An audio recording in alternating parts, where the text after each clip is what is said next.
Est-ce que c'est parce que vous avez un dossier pendant devant la justice que vous décidez de rallier Macky Sall pour obtenir des dividendes qui vont dans le sens de vous blanchir? Votre dossier à la Cour de répression de l'enrichissement illicite d'ailleurs. Oh, mais ça, je pense que ceux qui pensent comme ça, c'est avoir vraiment une pensée au plus fort de l'actualité judiciaire, en fait, de mon dossier. Vous savez, beaucoup de personnes, quand même, ça m'a pas empêché d'assister à toutes les élections en tant qu'opposant. Si j'avais vraiment des craintes par rapport à mon dossier, je pense que je ne serais pas représenté seul pour la mairie de Ziguinchor. La procédure n'est pas encore arrivée à son terme. Oui, je termine. Votre ralliement. Je termine, est-ce non. que vous pensez que ça n'a rien à voir. Vous serez inquiété un jour? Ça n'a rien, ça n'a rien à voir. Mon ralliement n'a rien à voir avec mon judiciaire. J'ai fait comme ma conscience me le dictait depuis le départ. Je suis pas quelqu'un qui abdique. Je suis pas quelqu'un aussi qui va négocier pour essayer de se faire blanchir. J'ai toujours clamé mon innocence. La Cour de répression de l'enrichissement illicite est partie partout. Ils ont fait des commissions régatoires. Ils n'ont rien trouvé. Mon dossier depuis plus de 2 ans, il ne bouge pas. J'ai fini toutes les étapes. J'ai été interrogé par la police, par le procureur spécial, par la commission d'instruction. Votre placement sous contrôle judiciaire levé depuis plus d'1 an? Oui, mon contrôle judiciaire est levé depuis plus d'1 an. Par conséquent, le dossier est là-bas parce que les gens n'ont rien trouvé. C'est moi, s'ils l'avaient trouvé.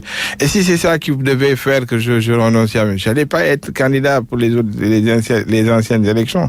Je me suis quand même présenté contre eux. Mais là, il ne s'agit pas de ça. Il s'agissait de l'avenir de mon parti. Il s'agissait de l'avenir de ma carrière politique. Il fallait que je prenne une décision. Et cette décision est une décision qui n'est pas une décision qui est basée sur du matériel ou sur les communes politiciennes, mais elle est basée sur la réalité, sur la réflexion profonde. J'ai pris des conseils, des personnalités et des personnes insoupçonnées sont venues me voir pour me conseiller pour mon avenir politique. Aussi, j'ai une région fragile. Je suis originaire d'une région qui a besoin de se développer. La Casamance, on en parle, mais je ne peux pas toujours... Restons sur votre dossier devant la justice, votre dossier à la Cour de répression de l'enrichissement illicite. Tellement vous étiez proche de Karim Wade avec tout ce que on lui a reproché, la justice l'a condamné à 6 ans de prison ferme, plus 138 milliards de francs CFA d'amende. On se demande comment Karim Wade peut se retrouver dans cette situation, et vous, son collaborateur le plus proche à l'époque, blanc comme neige. Vous savez que Karim Wade n'a pas été condamné dans le cadre de l'ANOCI. Moi, j'étais son collaborateur dans le cadre de l'ANOCI. Bien sûr.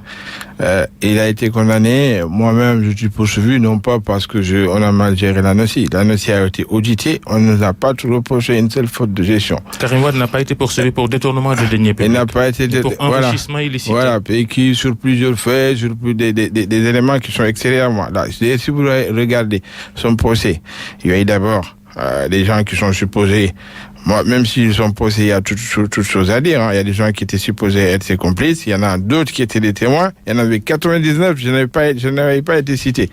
Ça veut dire que quand même la justice, j'étais incriminé, mais j'avais pas été cité non plus comme témoin ni comme complice du dossier de Karim Wade. Donc ça veut dire que la responsabilité pénale elle est individuelle. C'est pas parce que c'est mon ami que ce qu'on lui reproche, on me le reprocherait. Votre ami, si vous faites un délit, vous commettez un délit, c'est pas parce que c'est votre ami que par ricochet, il doit être poursuivi. Moi, j'ai un dossier personnel, il a son dossier personnel. Même si on a tous à redire sur les procédures de la CRI que tout le monde a condamné, moi, je suis tout à fait solidaire avec ce qu'il est en train. Si la justice a cherché à savoir, c'est parce que justement vous étiez proche.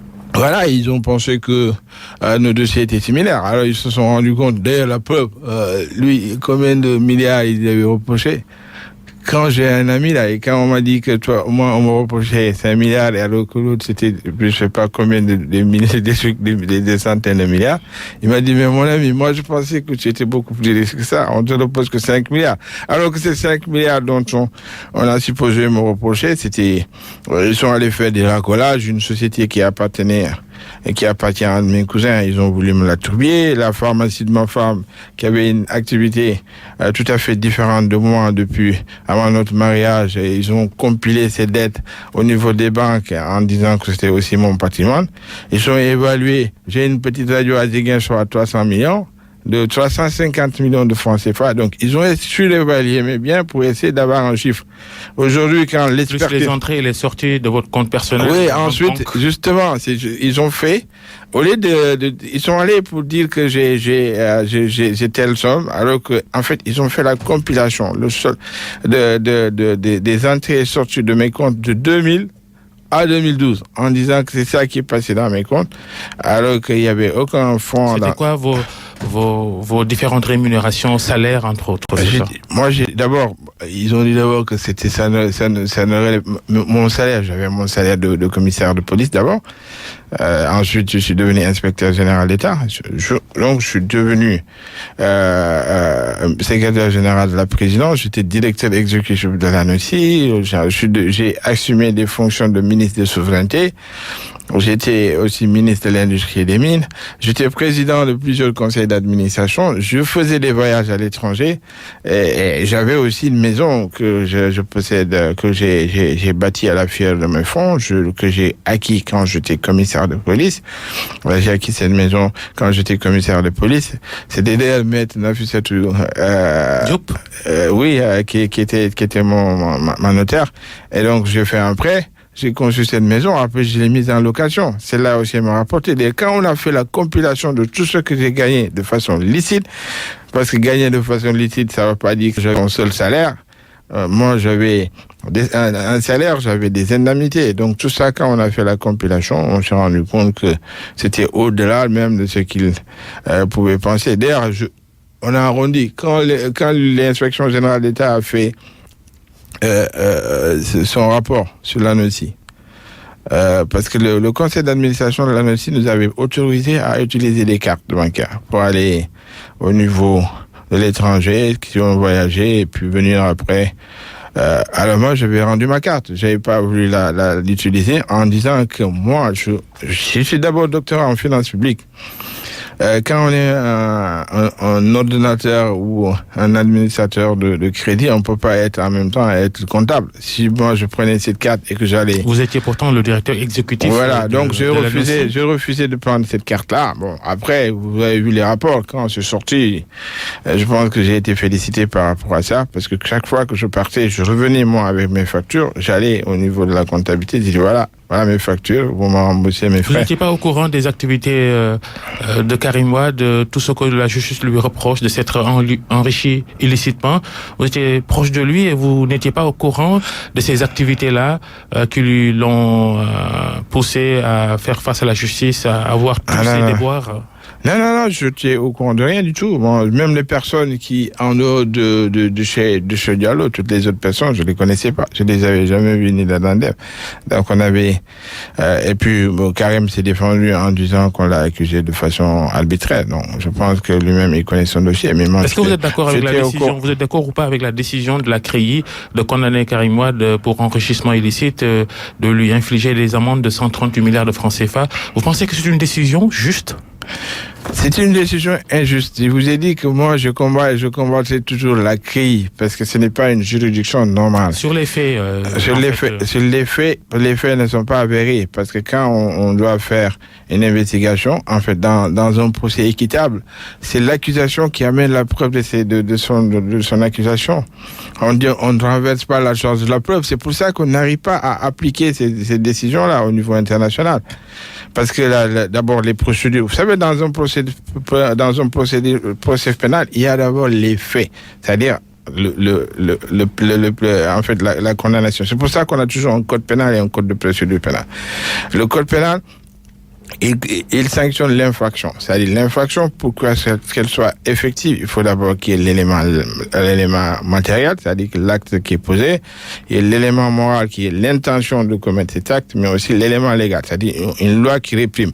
Maintenant, à côté de ça, il y a la procédure pénale. C'est celle-là qui réglemente les délais, les droits de la défense.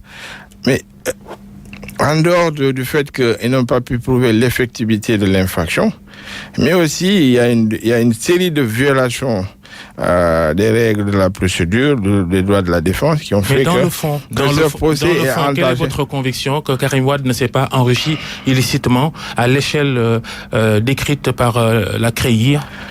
En tout cas, je peux pas me prononcer sur cette question, mais ce que je peux vous dire, c'est que les accusations qui sont portées sur lui, ils sont des accusations fallacieuses et qui ne reposent pas sur des fondements qui sont, en tout cas, c'est des faits qui sont avérés. Karim Wade, il va peut-être, quand il vous voit à côté de Macky Sall aujourd'hui, il va se sentir trahi par celui qui a été son compagnon. Aujourd'hui, ses déboires, son exil, cette menace sur lui, un retour en prison s'il rentre au Sénégal. Au même moment, vous décidez de rallier son bourreau, entre guillemets, Macky Sall. Mais c'était notre bourreau à nous tous. Moi j'étais condamné, mais dans la politique, je vous ai dit qu'il faut faire preuve de dépassement. Et puis Karim Wade, on a pour l'intérêt du Sénégal, je fais un preuve de dépassement. J'ai oublié ce qui s'est passé dans ces dernières années. Je vous ai parlé du cas de Nelson Mandela, qui a parlé avec ses bourreaux, et puis après, ce qui a permis aujourd'hui à l'Afrique du Sud de dépasser cette situation et d'être une république réconciliée. Bien entendu, je n'ai pas l'impression que j'ai trahi qui que ce soit. Karim Wade ne sont plus dans le même parti politique depuis 2012. Il est au PDS, je suis dans le mien. Il a sa trajectoire politique, j'ai la mienne. Donc je suis en train de la conduire dans l'intérêt de mon parti et en faisant valoir ma vision. Et ce commentaire de Macky Sall, votre nouvel allié, que si Karim Wade rentre, qu'il ne paie pas les amendes, il retourne en prison. Je suis pas Macky Sall, moi je suis Abdoulaye Baldé. Donc qu'est-ce que vous en pensez? Je sais pas, moi ce que je pense, je vous ai dit tout à l'heure mon sentiment sur ce qu'était la CREI et que en tant que juriste, en tant que démocrate, en tant qu'une personne qui est imbue des valeurs de démocratie, et je pense que je vous ai donné mon sentiment sur cette question. Et votre ancien parti, le PDS, qui décide de maintenir Karim Wade comme son candidat à la prochaine élection présidentielle, vous comprenez cette posture du Parti démocratique sénégalais quand on sait que Karim Wade n'est même pas inscrit sur les listes électorales, il peut pas se présenter si on se fie à cette élection. Est-ce que vous comprenez la posture du PDS? Moi, je respecte la décision du PDS. Je suis pas du PDS, ce sont des anciens alliés. Ils ont leurs raisons, ils ont peut-être leur stratégie. Je suis tout à fait en phase avec eux. Maintenant, c'est eux qui défendent leur position, moi je défends la mienne. Abdoulaye Baldé, notre